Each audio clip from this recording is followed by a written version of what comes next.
HP is coming dead, no power.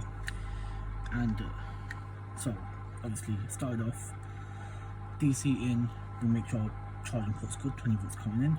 Right as we get to the first mofset, in 20 volts, the other side we're getting 0.8. I thought okay, strange. Well, you know, at least we've kind of pinned it down slightly to what it could be. And then I took under the microscope to realise I think we found a problem here. We've replaced said chip. Now let's see if we have. Another one's been saved from the grave.